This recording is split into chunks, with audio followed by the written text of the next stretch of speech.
ये क्या? एक उपचारक के साथ ऐसा व्यवहार? ये हमारे प्रवेश पत्र हैं, इन्हें संभाल के रखो। सुना है आप अशोक से बहुत सहानुभूति रखते हैं। शिशु से लेकर वृद्ध तक हर व्यक्ति उसे अपना मुक्तिदाता समझता है। एक एक दुर्बल प्राणी जो अपने आप के लिए नहीं खड़ा हो सकता, वो आज अशोक के लिए खड़ा है।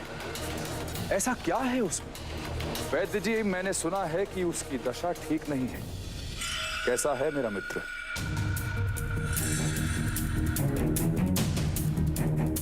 बोलिए ना। वो आहत है, उसका रक्त बहुत बह चुका है और वो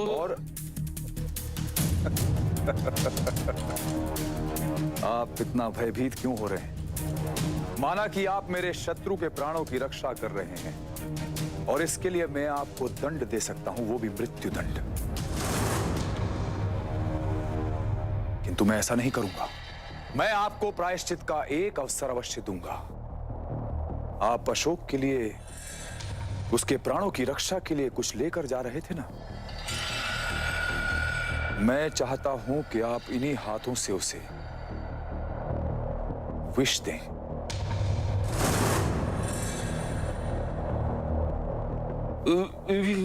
विष? वैद्य, मैंने तुम्हारी नियति निर्धारित कर दी है। अब अशोक की मृत्यु तुम्हारे इन्हीं हाथों से होगी।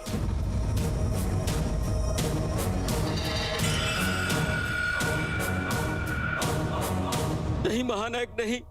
जिन हाथों ने सदैव लोगों के उपचार किए हो, वो किसी के प्राण कैसे ले सकते हैं?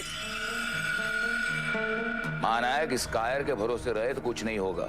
मान लीजिए ये अशोक तक पहुंच भी गया और वहां पहुंच के भयभीत हो गया या इसकी अंतरात्मा जागृत हो गई, तो इतना अच्छा अवसर हाथ से निकल जाएगा।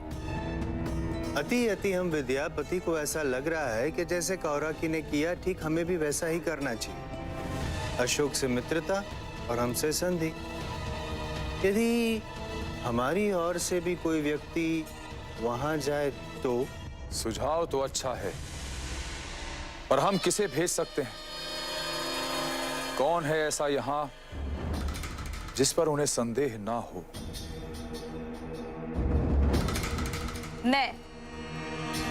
मैं जा सकती हूँ। आपके विजय के लिए इतना तो कर ही सकती हूँ भैया।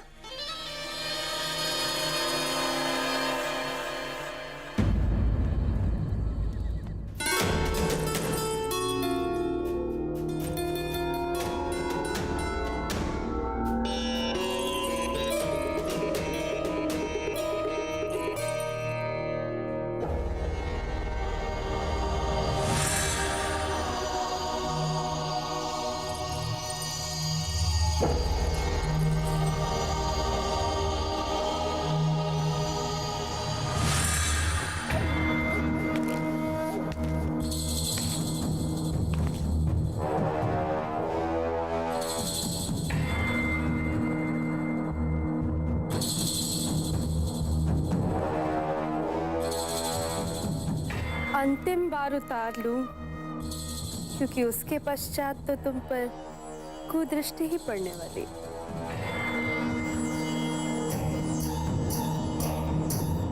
सही कौन? आप और कौन? एक बात कहूं काशी,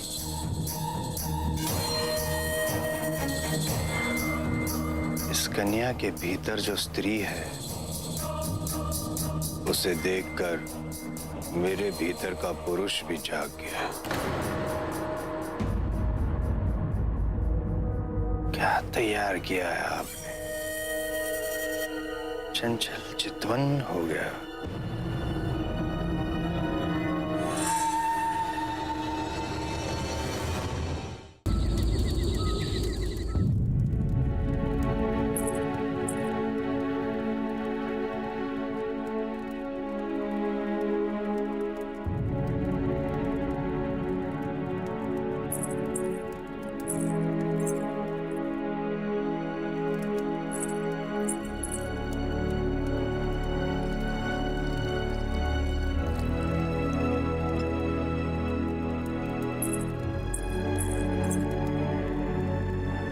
समय और पुत्र वैद्य जी पुष्प लाते होंगे।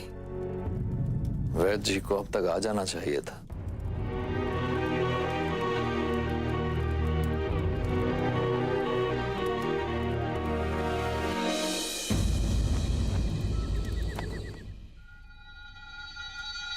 ना रंग है ना गंध, सबसे उत्तम प्रकार का विष है ये। अशोक इस समय इतना दुर्बल है कि इस विष की एक बूंद भी 100 नागों के विष की भांति प्रभाव करेगी।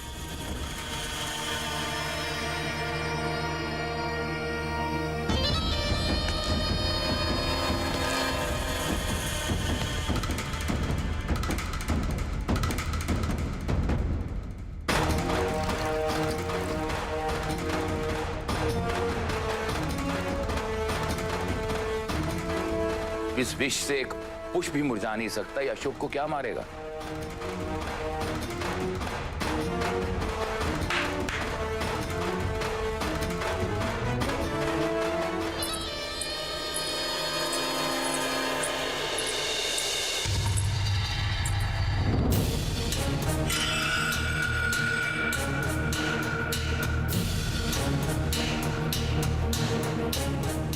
ये तुम्हारे लिए। जी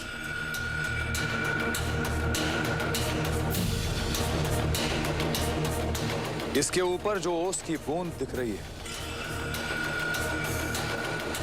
है कि नहीं? जी उस बूंद को अपनी उंगली पर लो और इसे चखो और मुझे बताओ कि इसका स्वाद कैसा है।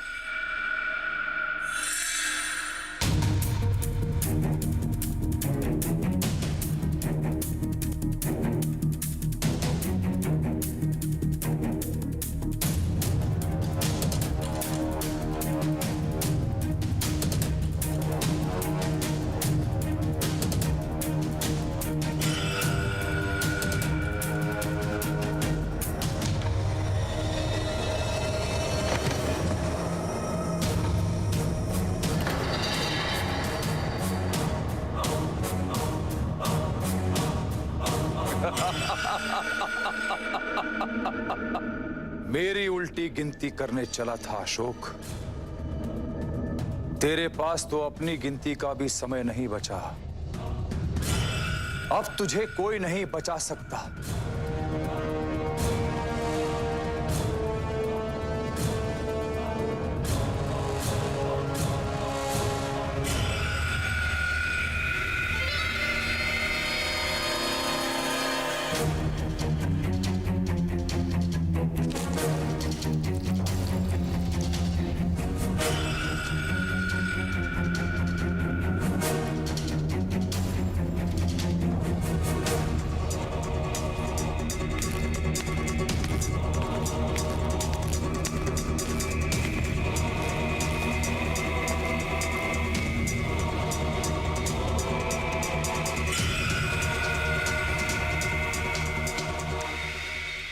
कुछ नहीं होगा मेरे पुत्र, कुछ नहीं होगा।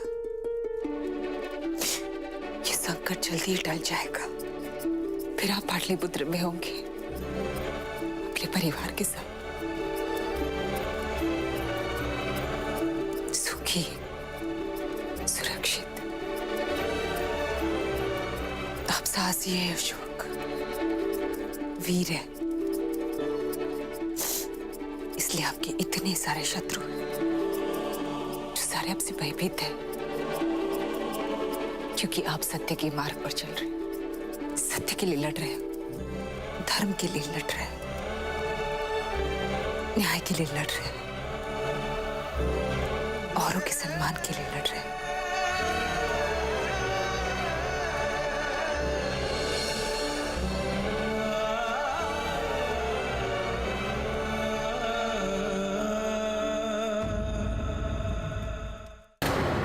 राजकुमार श्याम की जय, राजकुमार श्याम की जय, राजकुमार श्याम की जय, राजकुमार श्याम की जय, राजकुमार श्याम की जय, राजकुमार श्याम की जय।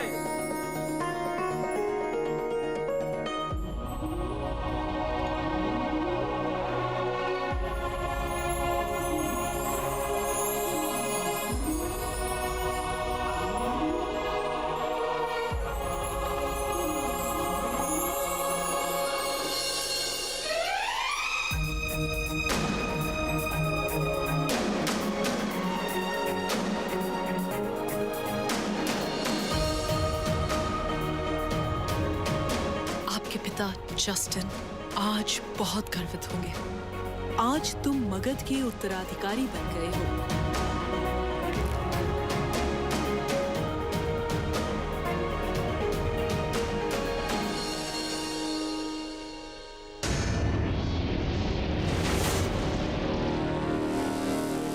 अशोक,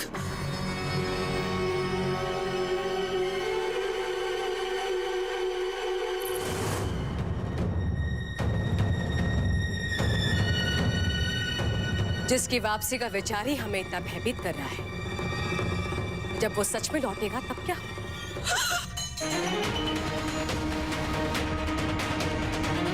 वो सच में लौटेगा? वो तो तक्षशिला में जीवित है। भ्रम हुआ है तुम्हें।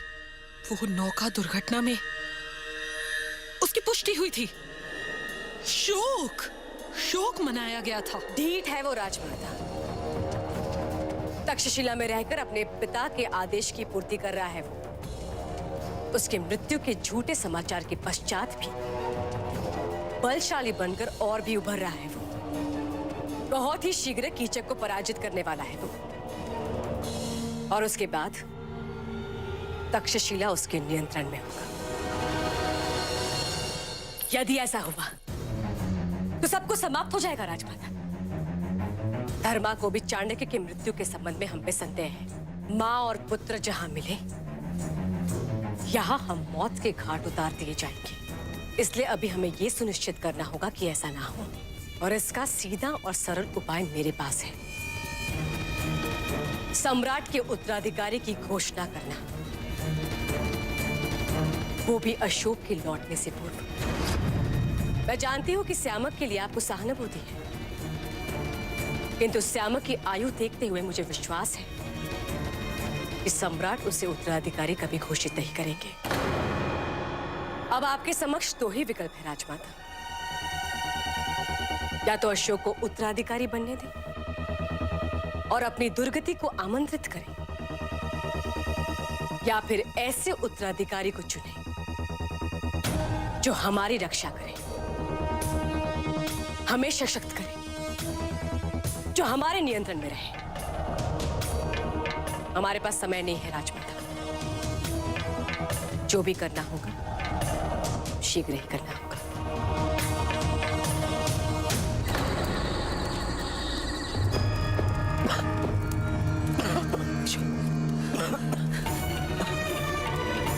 कुछ कीजिए आचार्य, एक एक पल भारी पड़ रहा है। वैद्य अभी तक आया क्यों नहीं?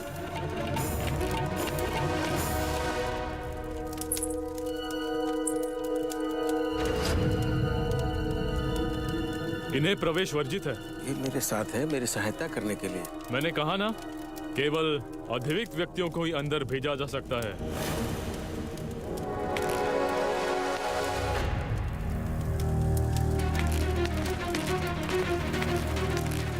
आने दो उन्हें। जी।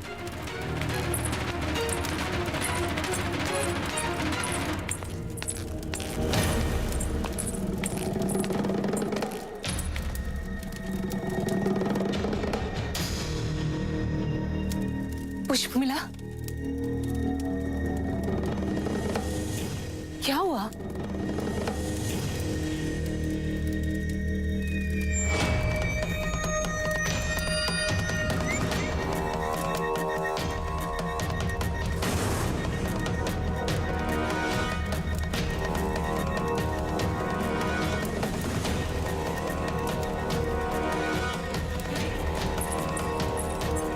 मैं इनकी बहन हूँ, थोड़ा बहुत सीखती रहती हूँ इनसे।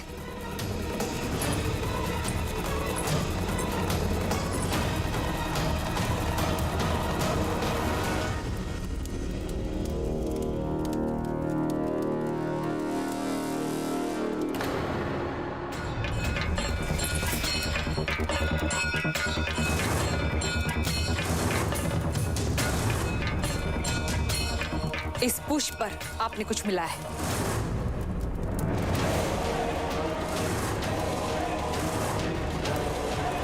पुष्प में कुछ भी तो नहीं। विष है इसमें।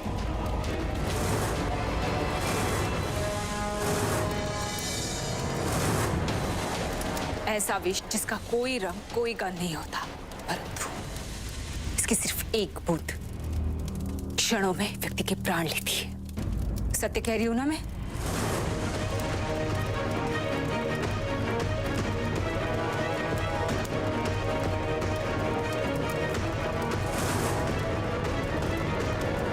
उपचार ज्ञात होते भी आपको ये पहले क्यों नहीं सूझा? ये तो बहुत अद्भुत मिश्रण है। जी? हाँ, ये मुझे भी स्मरण नहीं था और आपने तो बिना कहे कुछ सब कुछ कर दिया। आपका यही प्रयोग अब अशोक के प्राण बचाएगा। इस पुष्प के साथ मिश्रित विष अशोक के शरीर में बढ़ रहे विष को निष्प्रभाव कर देगा और शीघ्र ही अशोक स्वस्थ हो जाएगा। जी क्षमा कीजिएगा, समय नहीं मिला आपसे अनुमति लेने के लिए। जो उचित लगा वही किया।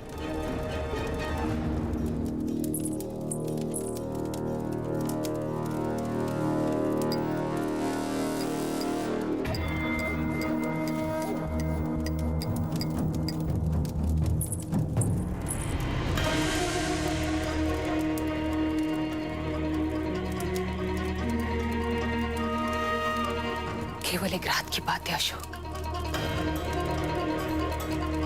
थोड़ा साहस और कल सूर्योदय तक सब कुछ नियंत्रण में होगा तो आप शीघ्र ही अच्छे हो जाएंगे।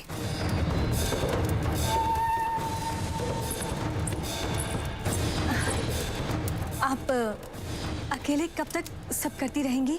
आप विश्राम कर लीजिए, सूर्योदय तक मैं रहूंगी ना इनके साथ। नहीं, मैं अपने पुत्र को छोड़कर कहीं नहीं जाऊं।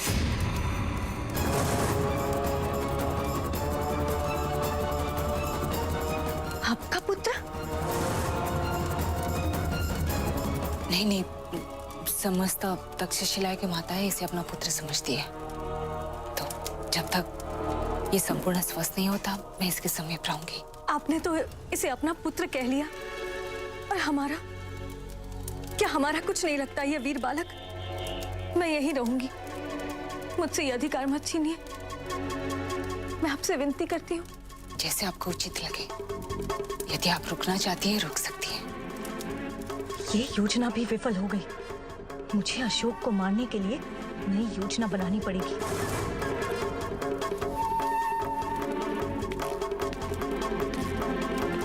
भैया, आप प्रस्थान करिए, मैं अब यहाँ पर सब संभाल लूंगी।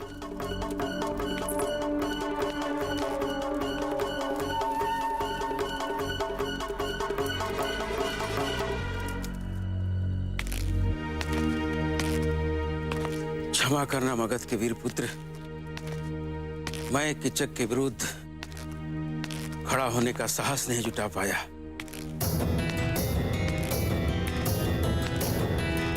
लेकिन नहीं, मैं भयभीत क्यों हूं? अपने प्राणों के लिए? राजकुमार अशोक के प्राणों से बढ़कर कुछ भी मूल्यवान नहीं।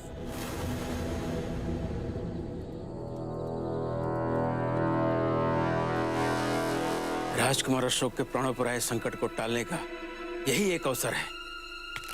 आपको कुछ बताना चाहता हूं।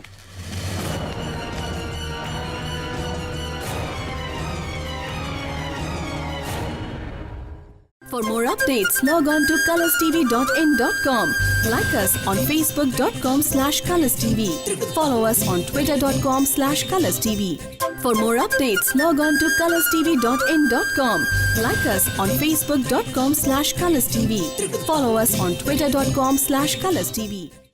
For more updates, log on to colorstv.in.com. Like us on facebook.com/colorstv. Follow us on twitter.com/colorstv.